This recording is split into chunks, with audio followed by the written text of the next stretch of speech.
என்னோடய பேர் கார்த்திக். நான் வந்து பார்த்தீங்கன்னா நெட்சர்ப்லேருந்து ஷெட்டு என்பிகே ஸ்டிம்ரிச் வந்து பார்த்தீங்கன்னா இப்போ ஒரு 6 மாதமாக காலமாக நம்ம அந்த பாக்குக்கு வந்து கொடுத்துட்ருக்கோம். இது மங்களான்ற ஒரு வெரைட்டி கரும்புந்தோர வில்லேஜில் கொடுத்துட்ருக்கோம். நல்லா இருக்குது, நீங்களே பாருங்கள் எப்படி இருக்குன்றது.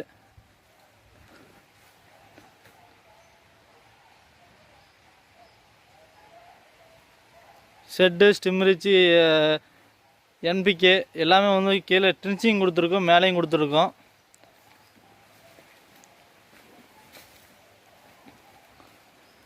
நீங்கள் காடு ஃபுல்லாக பார்க்கலாம். உங்களுக்கு எப்படி இருக்குன்றது நீங்களே சொல்லலாம்.